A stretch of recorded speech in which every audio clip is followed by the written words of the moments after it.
8 दिसंबर को उत्तराखंड आ सकते हैं प्रधानमंत्री। ग्लोबल इन्वेस्टर समिट का करेंगे शुभारंभ। पीएम के दौरे को लेकर तैयारियां तेज।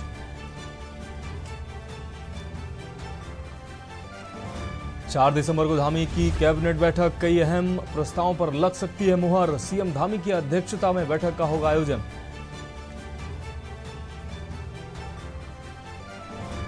वैश्विक निवेशक सम्मेलन पूरी निमंत्रण देने दिल्ली पहुंचे सीएम धामी। पीएम समेत कई मंत्रियों से करेंगे मुलाकात। सोशल मीडिया इन्फ्लुएंसर्स का आयोजन। सहस्त्रधारा रोड स्थित एक होटल में हुआ आयोजन। सीएम पुष्कर सिंह धामी ने की शिरकत। निमोनिया और इन्फ्लुएंजा फ्लू को लेकर अलर्ट। चीन में फैल रही बीमारी के बाद उत्तराखंड में सतर्कता बरतने के निर्देश। गाइडलाइन भी की गई जारी। और फिर बदलेगा मौसम का मिजाज। 3500 मीटर ऊंचाई वाले पर्वतीय क्षेत्र में बर्फबारी के आसार। मैदानी क्षेत्रों में छाएगा बादल।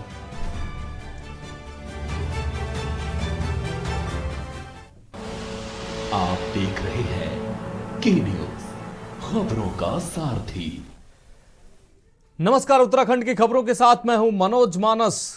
रुक करेंगे खबरों का। देवभूमि उत्तराखंड में मंत्रियों और विधायकों की गुंडागर्दी और दबंगई थमने का नाम नहीं ले रही है। पहले कैबिनेट मंत्री प्रेमचंद अग्रवाल द्वारा युवक से मारपीट का वीडियो सामने आया और अब ऐसा ही कुछ बीजेपी के लैंसडाउन विधानसभा से विधायक दिलीप रावत का सामने आया है।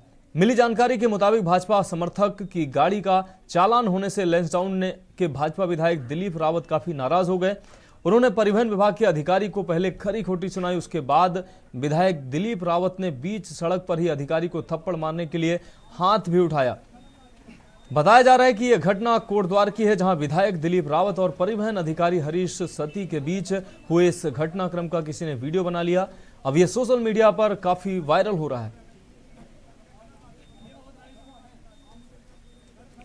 जनता जब आपको अपना जनप्रतिनिधि चुनती है तो ये उम्मीद करती है कि आप जनता के साथ व्यवहार ठीक करेंगे और जो अच्छा काम करता है उस अधिकारी कर्मचारी की आप प्रशंसा करेंगे, उसको सम्मान देंगे। मगर भारतीय जनता पार्टी की प्रचंड बहुमत की प्रचंड अहंकारी सरकार के एक ऐसे मुख्यमंत्री जो हारे हुए विधायक और जबरदस्ती जिताए हुए विधायक बनकर मुख्यमंत्री की कुर्सी पर बैठाए गए। और नरेंद्र मोदी जी ये बताएं कि आपके विधायक आखिर करना क्या चाहते हैं। उत्तराखंड में अव्यवस्थाओं का दौर है। मुख्यमंत्री को पता नहीं है कि हो क्या रहा है और करना क्या है।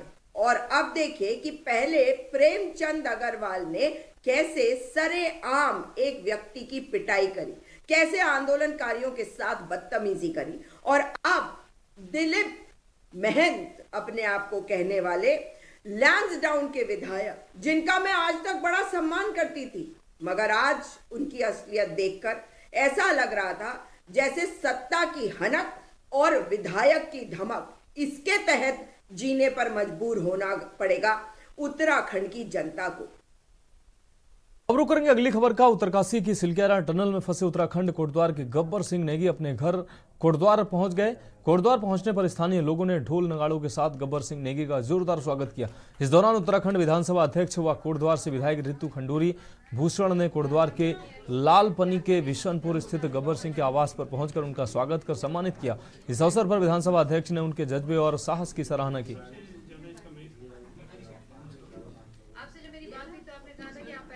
मैं बहुत ही खुश हूँ। एक तरफ जहाँ कोटद्वार में सिद्धबली बाबा जी का महोत्सव, वार्षिक महोत्सव मनाया जा रहा है और पूरा कोटद्वार आज ईश्वरमय हो रखा है। दूसरी तरफ हमारे उत्तराखंड का ही नहीं, हमारे भारत के जो हीरो हैं, सिलक्यारा के जो हीरो हैं हमारे गब्बर सिंह नेगी जी, उनके घर में निवास में पहुंची हूँ और बहुत खुशी हुई उनको मिलकर। इतने पॉजिटिव व्यक्ति, उनसे बात करके हमें भी एक एनर्जी आई और जिस तरह से उन्होंने वहाँ पर सारी चीज़ों को समझा और बाकी बच्चों को जो 20 से बता रहे 20 साल के भी बच्चे वहाँ पर थे, उनका ध्यान रखा, मेंटली उनको स्ट्रॉन्ग रखा, वो बधाई के पात्र हैं।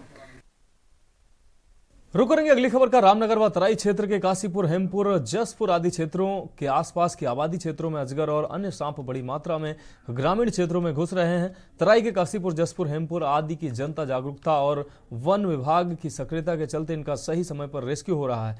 रामनगर तराई पश्चिम वन प्रभाग और स्थानीय जनता के सहयोग से आपको बता दें सर्फ विशेषज्ञ तालिब हुसैन के सहयोग से 2 बड़े अजगरों को तराई क्षेत्रों से सकुशल रेस्क्यू किया गया। वहीं जानकारी देते हुए तराई पश्चिम वन प्रभाग के डीएफओ प्रकाश आर्या ने बताया कि स्थानीय जनता की सुरक्षा और जनता से सांपों की सुरक्षा का पूरा ध्यान रखा जा रहा है, जिससे सूचना मिलते ही सांपों को रेस्क्यू कर आबादी से दूर छोड़ा जा रहा है। उन्होंने बताया कि 2 अजगरों को काशीपुर व हेमपुर आबादी क्षेत्र से रेस्क्यू किया गया और अब इन बड़े अजगरों को जंगल में छोड़ दिया जाएगा।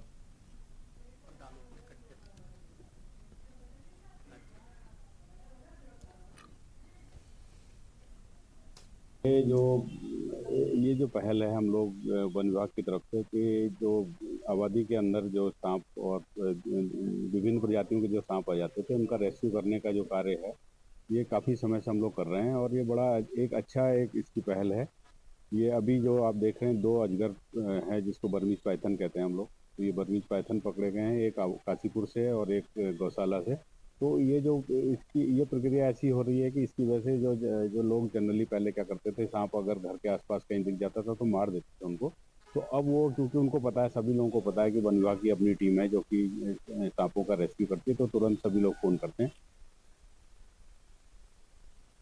अब बढ़ेंगे अगली खबर की ओर। देहरादून में 8 और 9 दिसंबर में होने वाली ग्लोबल इन्वेस्टर समिट के लिए धामी सरकार भव्य तैयारियों में लगी हुई है। सरकार ने इसके जरिए 2.5 लाख करोड़ से अधिक के निवेश का लक्ष्य रखा है। वहीं विपक्ष ने सरकार के इस कार्यक्रम पर सवाल खड़े किए हैं। कांग्रेस मुख्यालय देहरादून में पूर्व कांग्रेस प्रदेश अध्यक्ष गणेश गोदियाल ने कहा कि सरकार सिर्फ इवेंट मैनेजमेंट में लगी हुई है, इस समिति से राज्य को कोई लाभ नहीं है।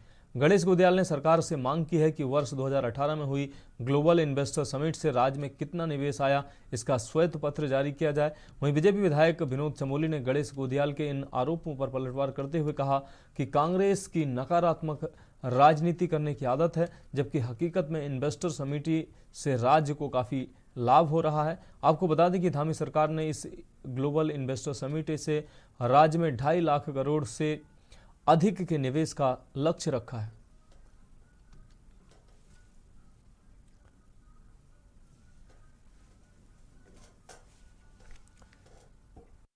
ये पूछना चाहता हूं कि 4 साल पहले जो इन्वेस्टर सबमिट हुई थी उसका खर्चा वसूल हुआ कि नहीं हुआ, ये पूछना चाहता हूं। ये कुछ नहीं, ये इवेंट बनाते हैं, ये लोगों की आंखों में धूल झोंकने का काम करते हैं और इसके अलावा कुछ नहीं।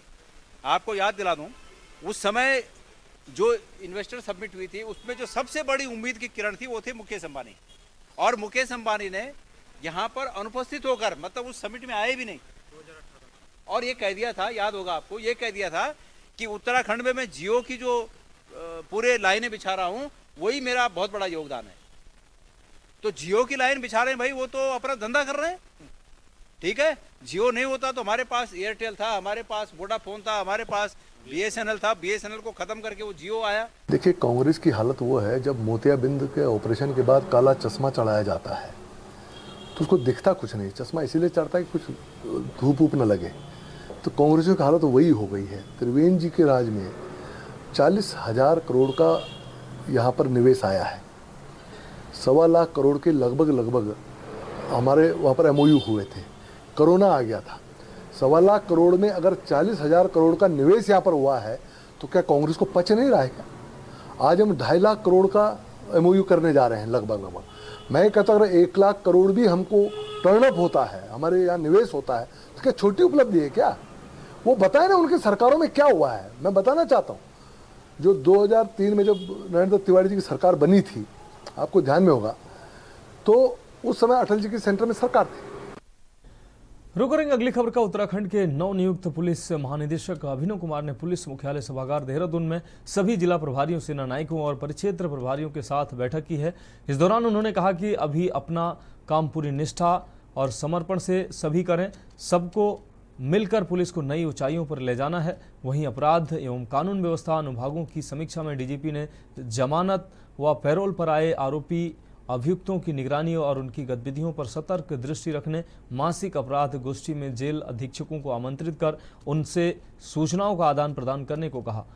प्रोएक्टिव पुलिसिंग पर फोकस करने, एनडीपीएस एक्ट एवं गैंगस्टर एक्ट के तहत अवैध रूप से अर्जित की गई संपत्ति का जब्तीकरण, गुंडा एक्ट के अंतर्गत जिला बदर की कार्रवाई बढ़ाने, सड़क दुर्घटना संभावित क्षेत्रों का चिन्हीकरण कर रोड साइनेज और पुलिस कर्मियों को नियुक्त करने, ट्रैफिक मैनेजमेंट के लिए विशेष कार्ययोजना तैयार करने के निर्देश दिए। इसके साथ ही अन्य राज्यों और अर्धसैनिक बलों के वित्तीय विभिन्न जिलों एवं वाहिनी प्रभारियों को वित्तीय एवं प्रशासनिक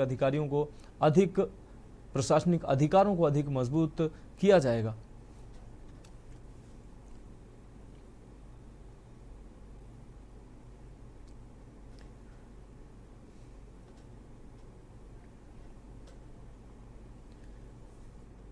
अब बढ़ेंगे अगली खबर की ओर। मुख्यमंत्री पुष्कर सिंह धामी के सचिव डॉक्टर सुरेंद्र नारायण पांडे नैनीताल जिले के दौरे पर रहे, जहां उन्होंने नैनीताल जिले में हो रहे विकास कार्यों को लेकर जिले के विभागों के सभी अधिकारियों के साथ कार्यों को लेकर समीक्षा बैठक की। और वहीं बैठक के दौरान डॉक्टर सुरेंद्र नारायण पांडे ने अधिकारियों को निर्देशित किया अधिकारी जनता की समस्याओं को प्राथमिकता के साथ निस्तारण करें, समस्याओं के निस्तारण में देरी न हो। वहीं समस्या के निस्तारण के बाद से दूरभाष व वार्ता कर शिकायतकर्ता इस बारे में बताए। वहीं बैठक में मुख्यमंत्री के द्वारा जिले भर में की गई घोषणाओं की समीक्षा के दौरान डॉक्टर सुरेंद्र नारायण पांडे ने कहा कि जिन घोषणा पर कार्य प्रगति पर है और जो घोषणाएं पूर्ण होने वाली हैं, विकास विभाग उनकी सूचना मुख्य विकास अधिकारी को दे। उन्होंने अधिकारियों को निर्देश दिए हैं कि मुख्यमंत्री की घोषणाओं को प्राथमिकता से करें ताकि वो घोषणा लंबित न हो और समय से पूरा हो सके।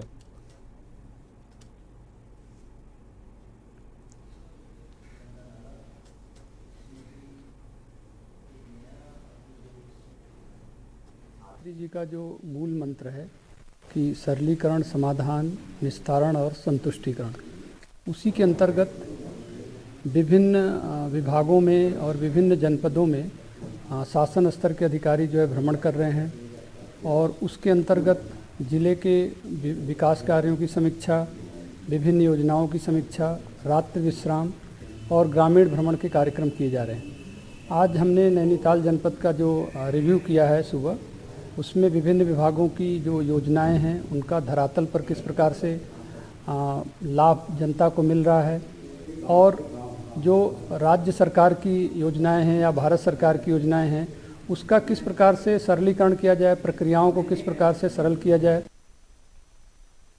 अब बढ़ेंगे अगली खबर की ओर। अगले साल होने वाले लोकसभा चुनाव से पहले उत्तराखंड में नगर निकाय के चुनाव पर सियासी बवाल छिड़ गया है। विपक्षी दलों ने सत्ता पक्ष पर हार के डर से निकाय चुनाव न कराने का आरोप लगाया है। वहीं आपको बता दें कि देवभूमि उत्तराखंड में 8 नगर निगमों समेत 97 नगर निकाय प्रशासकों के हवाले कर दिए गए हैं। उत्तराखंड शासन ने अधिकारियों को प्रशासक का जिम्मा सौंपा है। आपको बता दें कि राज्य में 97 नगर निकायों के चुनाव साल 2018 में हुए थे, जिनका 5 वर्ष का कार्यकाल 1 दिसंबर को खत्म हो गया। हालांकि राज्य की 2 निकायों जिसमें नगर निगम रुड़की व नगर पालिका परिषद बाजपुर का कार्यकाल अगले वर्ष खत्म होना है। वहीं शासन ने राज्य में प्रशासक के तौर पर सभी जिलों के जिलाधिकारियों को तैनात किया है। जिलाधिकारी अपने हिसाब से अब निकायों की समीक्षा, निकायों की सभी व्यवस्थाएं देखेंगे। वहीं निकाय चुनाव न करवाने के पीछे सरकार का तर्क यह है कि अभी नगर निकाय के चुनाव के लिए राज्य निर्वाचन आयोग की ओर से मतदाता सूची तैयार करने का काम किया जा रहा है। इसके साथ ही ओबीसी का सर्वेक्षण भी किया जा रहा है। इन सभी प्रक्रियाओं के पूरा होने के बाद ही राज्य में निकाय चुनाव संभव हो पाएंगे, यानी कि कम से कम 6 महीने के बाद ही निकाय चुनाव संभव हो पाएंगे। ऐसे में विपक्ष का कहना है कि सरकार ने हार के डर से निकाय चुनाव न कराने का फैसला लिया है। अब सवाल यह है कि जब हर 5 साल में निकाय चुनाव कराने की प्रक्रिया बनी हुई है तो फिर समय रहते चुनावी प्रक्रिया को पूरा क्यों नहीं किया गया।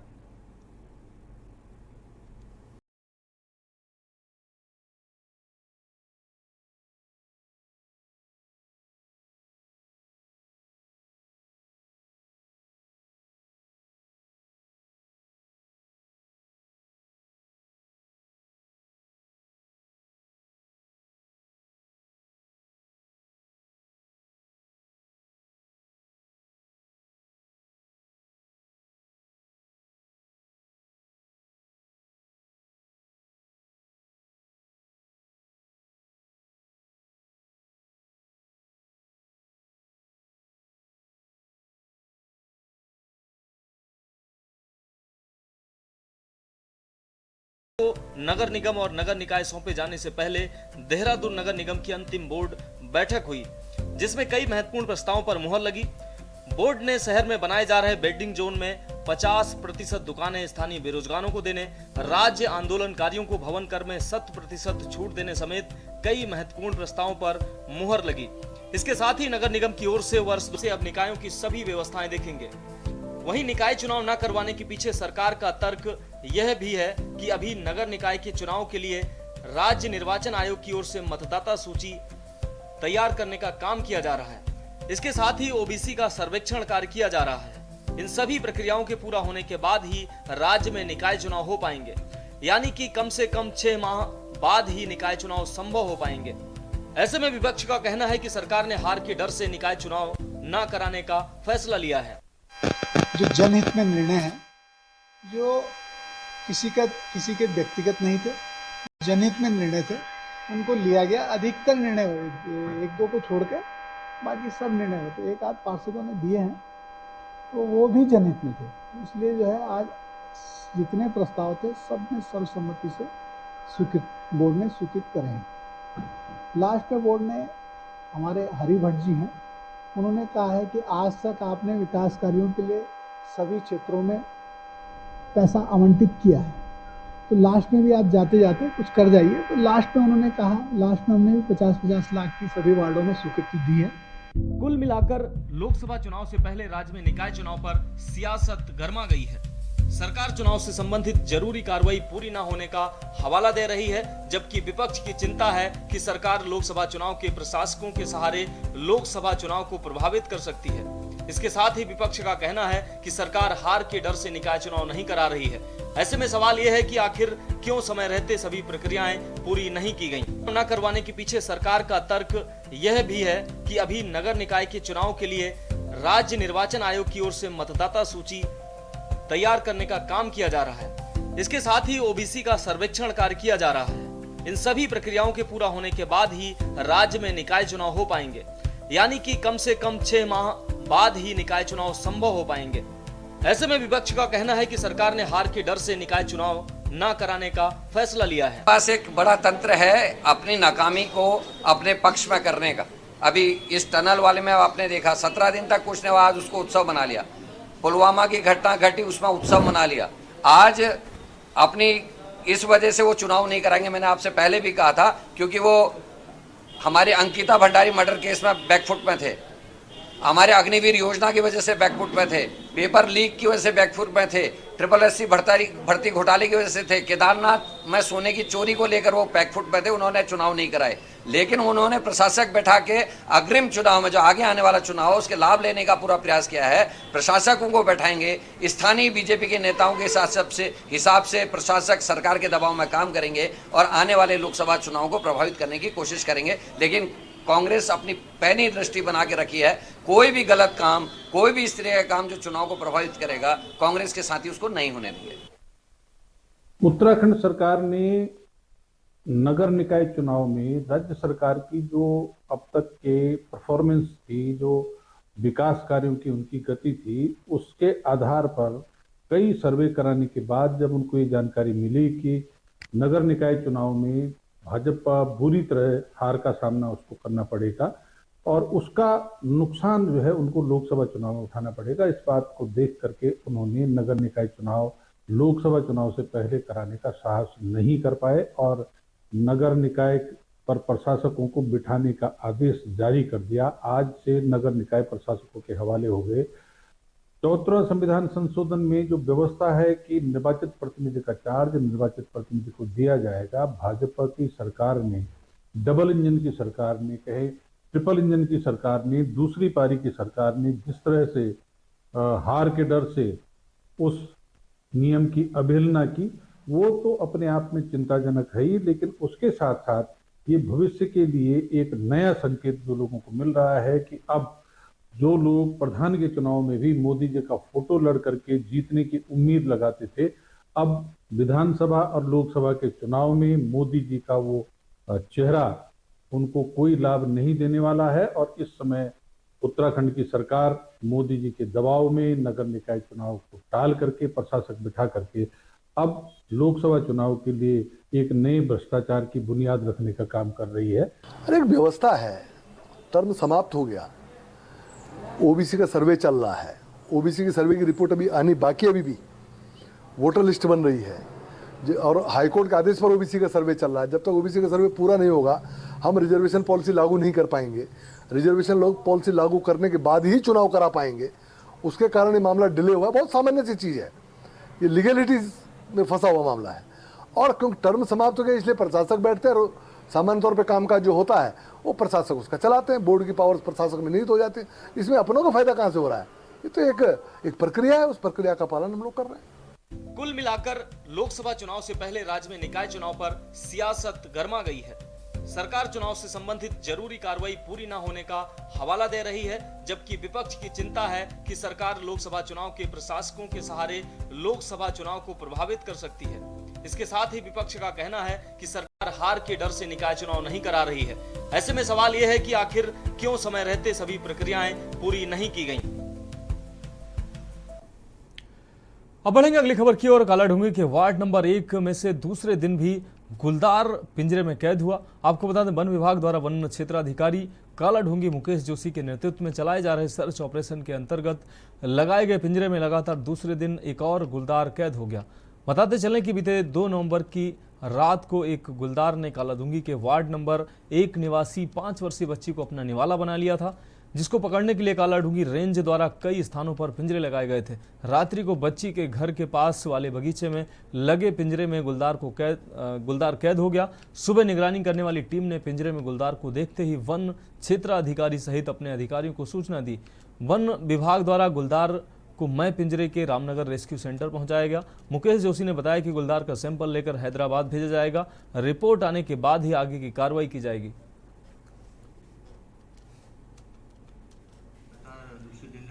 नर गुलदार पकड़ा गया है। ये गुलदार जहाँ पर बच्चे को मारा गया था तो उस बगीचे में हमने ये लगाया है। और इससे पूर्व में भी हमारे द्वारा एक मादा गुलदार पकड़ा गया था 1 दिन पहले, और इसमें परीक्षण हेतु इसके DNA सैंपल को हैदराबाद लैब में भेजा गया है। तो वहाँ से रिपोर्ट आने के बाद ही ये कहा जा सकता है कि बच्चे को किसने मारा है। ये जो गुलदार आज पकड़ा गया है एक नर गुलदार है, इसकी उम्र लगभग 5 वर्ष है। अब बढ़ेंगे अगली खबर की ओर। सर्दी के सीजन में होने वाली आपराधिक घटनाओं को रोकने के लिए जनपद पौड़ी पुलिस अलर्ट हो गई है। एसएसपी पौड़ी श्वेता चौबे ने जानकारी देते हुए बताया कि सर्दियों के सीजन में आपराधिक घटनाओं को रोकने के लिए अधीनस्थों को निर्देशित किया गया है। रात्रिकालीन गश्त मुस्तैदी के साथ की जाए, साथ ही तलाशी अभियान में भी तेजी लाई जाए, इससे संबंधित निर्देश दिए गए हैं।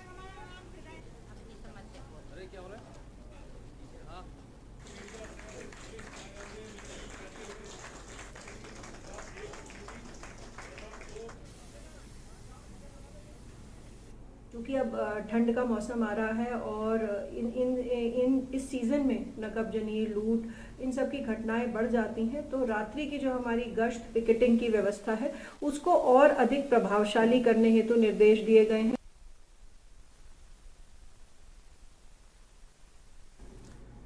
अब बढ़ेंगे अगली खबर की ओर। खबर देहरादून से है, जहां वरिष्ठ आईपीएस अभिनव कुमार ने उत्तराखंड के डीजीपी का कार्यभार संभाल लिया है। निवर्तमान डीजीपी अशोक कुमार के सेवानिवृत्त होने पर उन्होंने कार्यवाहक डीजीपी के तौर पर पुलिस मुख्यालय देहरादून में चार्ज ग्रहण किया।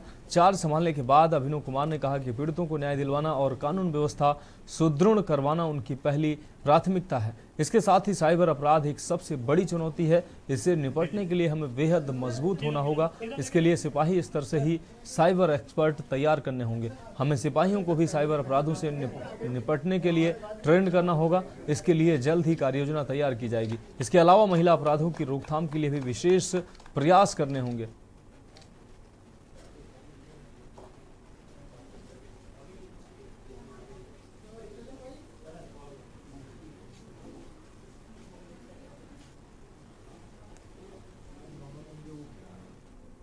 अब बढ़ेंगे अगली खबर की ओर। देहरादून पुलिस ने अपनी कार्यकुशलता का एक बार फिर से परिचय दिया है। मात्र शीशे के टुकड़े से आपको बता दें, बसंत विहार में मिले 2 अज्ञात शवों के मामले का खुलासा कर दिया। कुछ दिन पहले थाना बसंत विहार में 2 अज्ञात शव मिले थे। पुलिस ने तत्परता दिखाते हुए मामले की जांच शुरू की। पोस्टमार्टम रिपोर्ट में सामने आया कि दोनों की मृत्यु किसी वाहन के टक्कर लगने से हुई है। मामले को गंभीरता से लेते हुए पुलिस ने घटनास्थल का जायजा लिया, जिससे महिला सड़क किनारे नहर में गिर गई और पुरुष सड़क किनारे गिर गया था, लेकिन पकड़े जाने के डर के कारण आरोपी शाहरुख ने सबूत मिटाने की कोशिश की और पुरुष को भी नहर में फेंककर घटनास्थल से फरार हो गया था।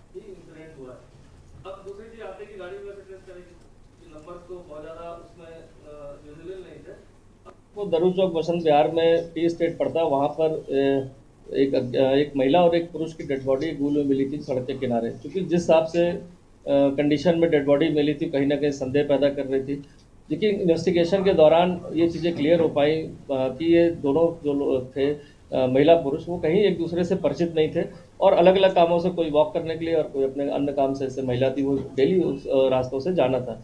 क्योंकि जिस परिस्थितियों में शव मिला था, सनसनीखेज मामला था, लेकिन कहीं भी इन्वेस्टिगेशन में ऐसे क्लू नहीं आ रहे थे कि जो किसी अन्य साजिश या किसी अन्य अपराध की ओर इंगित करते हो। इसीलिए उसका पैनल से पोस्टमार्टम कराया गया कि सही कारणों का पता चल सके। जब पैनल का पोस्टमार्टम नेक्स्ट डे हुआ तो ये चीज़ें क्लियर होकर आएंगी कि हार्ड एक फोर्सफुली कोई ऑब्जेक्ट के कारण लगने के कारण जो है डेथ हुई और अंदर जो है ब्लीडिंग, इंटरनल ब्लीडिंग हुई और हेड में ब्लीडिंग हुई, जिसके कारण इनकी सडन मौत होने की पूरी संभावना थी।